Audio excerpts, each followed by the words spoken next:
डोळ्यांसमोर दिसत असतानाही जिथे जाता येत नाही ते ठिकाण म्हणजे क्षितिज. डोळ्यांसमोर दिसत असतानाही जिथे जाता येत नाही ते ठिकाण म्हणजे क्षितिज.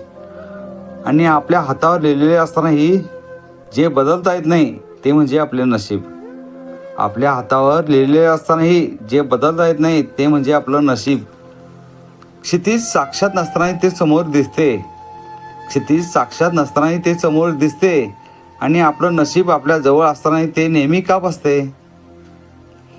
तो भास्कर रोज त्या कोवळ्या बाईच्या प्रकाशला घेऊन येतो. तो भास्कर रोज त्या कोवळ्या बाईच्या प्रकाशला घेऊन येतो.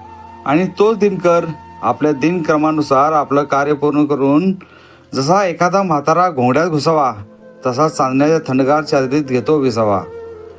ते ठिकाण म्हणजे क्षितिज.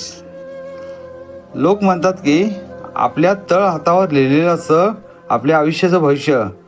लोक म्हणतात की आपल्या तळ हातावर लिहिलेलं असतं आपल्या आयुष्याचं भविष्य. तरी पण जे आपल्याला बदलता येत नाही ते म्हणजे आपलं नशीब. उद्याच्या दिवसात काय काय होणार हे कुणालाच माहीत नाही. उद्याच्या दिवसात काय काय होणार हे कुणालाच माहीत नाही. आपल्या आयुष्यात कधी कुठे काय होणार हे आपल्यालाच माहीत नाही. हे आपल्यालाच माहीत नाही. क्षितिजाचा अंत शोधता शोधता डोकं चक्रावून जाईल.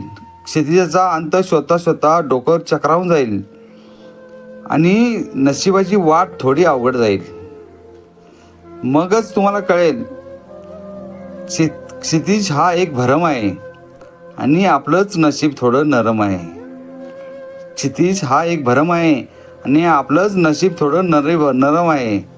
म्हणूनच सांगतोय, डोळ्यासमोर दिसत असूनही जिथे जाता येत नाही ते ठिकाण म्हणजे क्षितिज. आणि आपल्या हातावर लिहिलेले असतानाही जे बदलता येत नाही ते म्हणजे आपलं नशीब. ते म्हणजे आपलं नशीब.